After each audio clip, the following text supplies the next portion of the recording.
Hi viewers, అందరికీ నమస్కారం. నిన్న నైట్ చెప్పినట్టుగానే ఈరోజు ఉదయాన్నే వీరబ్రహ్మేంద్ర స్వామి గారు హైదరాబాద్ గురించి చెప్పినటువంటి వరదల గురించి, అందులో నిజాలు ఏంటి అనేటువంటి అంశాలని క్లియర్గా చెప్తూనే ఇంకొన్ని ఆయన గురించి చెప్తాను. అదే వేలో కొంతమంది మిత్రులు అడిగారు, శివప్రసాద్ గారు మీ జర్నలిస్ట్ శివప్రసాద్ SP ఛానల్లో ఈ ఒక్క వీడియో అట్లీస్ట్ అరౌండ్ 5 minutes ఉండేలా క్లోజ్ చేయండి, అప్పుడు మేము డౌన్లోడ్ చేసుకుని షేర్ చేయడానికి ఎక్కువ ఈజీగా ఉంటుంది, మరి ఎక్కువ మినిట్స్ అయితే ఇబ్బంది అన్నారు. సో ఓకే ఫైన్ అని చెప్పాను. సో అక్కడికే వస్తూ ఉన్నా. ఇంతకీ నిన్న ఎక్కువగా సోషల్ మీడియాలో వైరల్ అయినటువంటి ఆ వీడియోలో ఏముంది? వీరబ్రహ్మేంద్ర స్వామి గారు భవిష్యత్తులో హైదరాబాదులో మూసీ నదిలో వరదలు వచ్చి హైదరాబాద్ నగరం అతలాకుతలమైపోతుంది, వరదల్లో మునిగిపోతుంది అని చెప్పారు. ఇది మొత్తం వైరల్ అవుతూ ఉంది.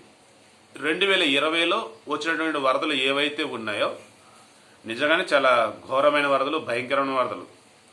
దీనివల్ల ప్రాణ నష్టం సంభవించింది, ఆస్తి నష్టం సంభవించింది. ఏకంగా కేసీఆర్ గారు కేంద్రానికి కూడా నివేదిక ఇచ్చున్నారు, మాకు ఇన్ని వేల కోట్ల నష్టం జరిగింది, ఇమీడియట్గా ఇంత అమౌంట్ పంపించండి అని చెప్పేసి అన్నీ ఆయన. అయితే వాట్సాప్ల్లో, ఫేస్బుక్ల్లో, మిగతా వాటిలో అన్నిట్లో వైరల్ అవుతుంది కదా, వీరబ్రహ్మేంద్ర స్వామి గారు మూసీ నదికి వరదలు వచ్చి హైదరాబాద్ నగరం అంతా కూడా మునిగిపోతుంది అని చెప్పారు. సాక్షాత్ ఇదిగో ఇప్పుడు జరిగింది, బ్రహ్మం గారు చెప్పింది ఎప్పటికైనా జరగాల్సిందే అని చెప్పేసి మొత్తం వైరల్ చేస్తా ఉన్నారు. అయితే ఈ వీడియో ఇప్పుడు ఎందుకు వైరల్ చేస్తున్నారు అంటే వరదలు వచ్చాయి కాబట్టి. మరి ఈ వీడియో అసలు ఎక్కడిది అంటే ఎన్టీ రామారావు నటించిన వీరబ్రహ్మేంద్ర స్వామి కాలజ్ఞానంకు సంబంధించి ఏదైతే సినిమా ఉందో ఆ సినిమాలో మరి ఆయన చెప్పినటువంటి అంశం నిజంగానే అసలు వీరబ్రహ్మేంద్ర స్వామి చెప్పున్నాడా లేదంటే సినిమాలో జోడించారంటే వీరబ్రహ్మేంద్ర స్వామి గారు చెప్పారు. మరి ఏ సందర్భంలో చెప్పారు, ఎప్పుడు వచ్చిందని చెప్పారు ఏంటి అన్నప్పుడు, వీరబ్రహ్మేంద్ర స్వామి గారు దేశ పర్యటన గురించేసి ఆయన తల్లి దగ్గర బ్లెస్సింగ్స్ తీసుకొని నెమ్మదిగా ముందు విజయవాడ కనకదుర్గమ్మ తల్లి బ్లెస్సింగ్స్ తీసుకొని విజయవాడ అలా పర్యటించుకుంటూనే రాజమండ్రి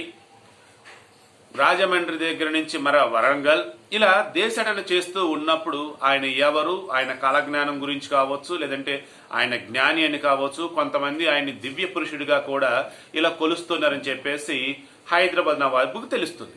మరి ఇంతగా అసలు వీరబ్రహ్మేంద్ర స్వామి ఎప్పుడు పుట్టాడు అంటే 1608 సంవత్సరంలో జన్మించాడు ఈయన. 1693లో సజీవ సమాధి అయ్యారు. మరి 1608 తర్వాత అంటే అరౌండ్ 1630, 1625, 1640 లైక్ ఆ వేలో అనుకుందాం. లేదు చిన్నపిల్లాడు ఎప్పుడు అనుకుంటే 1618 లైక్ ఈ వేలోనే అనుకోవచ్చు. వాట్ ఎవర్ ఇట్ ఈజ్ 1620 తర్వాత అనుకుందాం. మరి హైదరాబాద్ నగరం అసలు ఎప్పుడు నిర్మించారు? 1590-91 ఆ టైంలో మహమ్మద్ కులీ కుతుబ్ షా ఆయన ఈ హైదరాబాద్ నగరాన్ని నిర్మించారు. అప్పటికే గోల్కొండ సామ్రాజ్యం ఉంది, బట్ అది కాదని చెప్పేసి వాటర్ ఫెస్టివల్స్ లేక సమ్ ఇబ్బందులు పడుతుంటే అప్పటికే హుస్సేన్ సాగరాలను నిర్మించున్నారు కాబట్టి నెమ్మదిగా ఇటు వచ్చేసి హైదరాబాద్ని బ్రహ్మాండంగా డెవలప్ చేయడం స్టార్ట్ చేసేసారు. సో హైదరాబాద్ నగరం అనగానే 1590-91 ఆ ప్రాంతంలో స్థాపించబడింది. ఆ తర్వాత అన్నప్పుడు 30-40 సంవత్సరాలకి ఈయన వీరబ్రహ్మేంద్ర స్వామి గారు హైదరాబాద్ రావడం జరిగింది. అప్పుడు మహమ్మద్ కులీ కుతుబ్ షానే నవాబుగా ఉన్నారు. బహుశా మరి ఆయన తర్వాత ఇంకే నవాబు ఉన్నారో తెలియదు, బట్ మొత్తానికైతే కుతుబ్ షా నవాబులే హైదరాబాద్ నగరాన్ని పరిపాలిస్తూ ఉన్నారు. ఇలా కుతుబ్ షా నవాబులు హైదరాబాద్ పరిపాలిస్తున్న టైంలోనే బ్రహ్మం గారు మొత్తం కూడా పర్యటన చేస్తున్నారని చెప్పేసి తెలియగానే ఇమీడియట్గా ఏం చేశారంటే ఒకసారి ఆయన మా దగ్గర కూడా పిలవండి అన్నారు. వచ్చారు. సరే మీరు జ్ఞాని అని మాకు తెలుసు, కానీ దివ్య పురుషులు దైవాంశ సంబూతులు అన్న వేలో మాకు తెలియాలంటే ఎలా ఏంటి అన్నప్పుడు ఒక గిన్నెలో నీళ్లు తీసుకురండి అన్నారు. నీళ్లు తెచ్చారు. ఆ నీళ్ళని దీపపు ప్రమిదల్లో పోసి దీపాలను వెలిగించడం జరిగింది.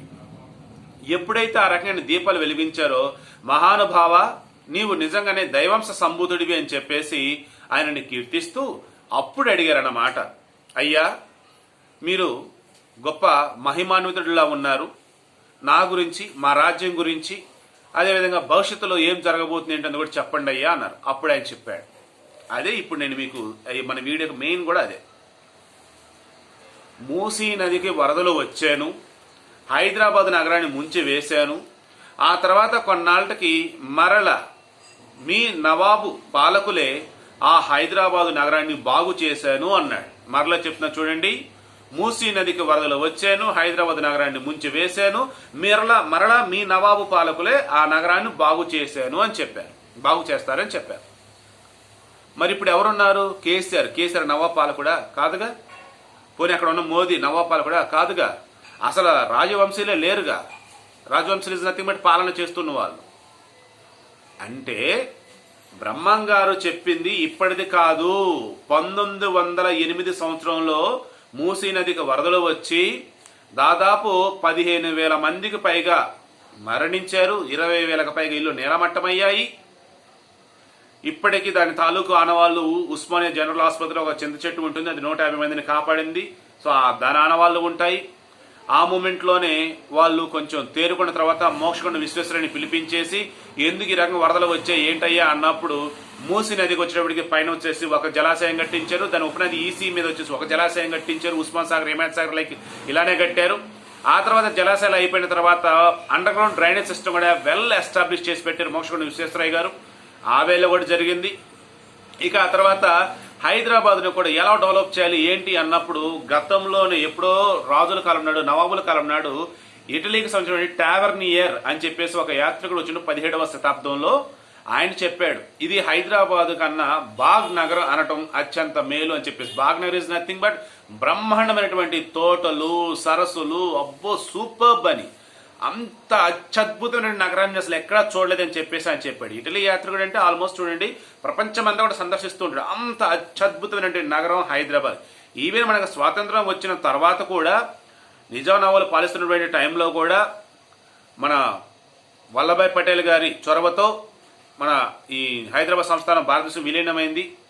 ఆ తర్వాత హైదరాబాద్ రాష్ట్రం 1953 ఆంధ్ర రాష్ట్రం, ఆ తర్వాత 1956 ఆంధ్రప్రదేశ్ అవతరణ జరిగినప్పుడు హైదరాబాద్ రాజధానిగా చేసుకున్నప్పుడు కూడా హైదరాబాద్లో బ్రహ్మాండంగా ప్రభుత్వ భవనాలు ఏంటి, అసెంబ్లీ ఏంటి, శాసన మండలి ఏంటి, తర్వాత వచ్చేసరికి కాలేజీలు ఏంటి, ఒకటా రెండో చెప్పుకుని పోతే ఎక్స్ట్రాడినరీ బిల్డింగ్స్, తోటలు, సరస్సులు, అబ్బా సూపర్ అన్నమాట.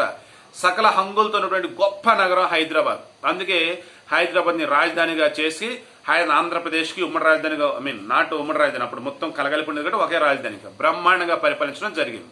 సో కన్క్లూజన్ ఈరోజు నేను ఇస్తున్నది ఏంటయ్యా అంటే, జనాభా పెరుగుతూ పోయారు. 2011లో 68,09,970 ఓన్లీ హైదరాబాద్ కోర్ ఏరియా. అదే జిహెచ్ఎంసీగా తీసుకున్నట్టు ఈజీగా 1 కోటి పైన ఉంటూ ఉంటారు. 150 వార్డులు, ఇది 150 డివిజన్లు, ఇలా మొత్తం కౌంట్ చేస్తూ ఉంటాయి. అంటే జనాభా పెరుగుదల భయంకరంగా ఉన్నప్పుడు దానికి తగ్గట్టుగా ప్లానింగ్ ప్రాపర్గా ఉండాలి, కానీ అది లేదు. దానివల్ల ఈ వరదలు తప్ప వేరేది కాదు. అండర్ గ్రౌండ్ డ్రైనేజ్ సిస్టమ్ ప్రాపర్గా లేదు. ఇటలీ యాత్రికుడు ఆ రోజు చెప్పాడు ఎన్నో సరస్సులు, తోటలని. ఈ రోజు తోటలు ఎక్కడ ఉన్నాయి, సరస్సులు ఎక్కడ ఉన్నాయి, మొత్తం కూలగొట్టేశారు, పూర్తి చేశారు, వాటి మీద మొత్తం బిల్డింగులు అన్ని. సో కన్క్లూజన్ వన్ వర్డ్ చెప్పాలంటే చాలా ఉంది. వీరబ్రహ్మేంద్ర స్వామి గారు ఇస్తున్న తర్వాత చెప్తాను. ఆయన గొప్ప కాలజ్ఞాని నో డౌట్, దైవం సంబుద్ధుడు నో డౌట్. కాకపోతే ఇప్పుడు వైరల్ ఏదైతే అవుతుందో నెట్లో అది 2020కి సంబంధించింది కాదు. ఆయన చెప్పింది 1908 సంవత్సరానికి సంబంధించింది. కాబట్టి దీనిని ఇంకా వైరల్ చేయకండి. 1908 సంవత్సరంలో వచ్చిన వరదల తర్వాత కోలుకొని నిజాం నవాబులే మరలా హైదరాబాద్ని బాగు చేశారు. డ్రైనేజ్ సిస్టమ్ కావచ్చు ఎక్స్ట్రాడినరీ వేలో ఉంచారు. దాన్ని ఇప్పటికి మనం ఫాలో అవుతూ ఉన్నాము. ఇప్పుడు ఉన్నటువంటి పాలకులు కొత్తగా మరలా అన్ని కూడా నిర్మాణాలు చేపడితే బాగుంటుంది. ముఖ్యంగా అండర్ గ్రౌండ్ డ్రైనేజ్ కావచ్చు, సరస్సుల్లో ఉన్నటువంటి అక్రమ నిర్మాణం తొలగించడం కావచ్చు, వాగులు, వంకులు లైక్ వీటి మీద అక్రమ నిర్మాణాలను తొలగించేసి బ్రహ్మాండంగా సవ్యంగా కనుక చేసినట్టయితే ఇంకోసారి వరదలు రాకుండా ఉంటుంది. అండ్ బ్రహ్మం గారి కాలజ్ఞానాన్ని మరలా మనం అందరికీ వైరల్ చేయాల్సిన అవసరం కూడా లేకుండా ప్రశాంతంగా ఉండాల్సి ఉంటుంది.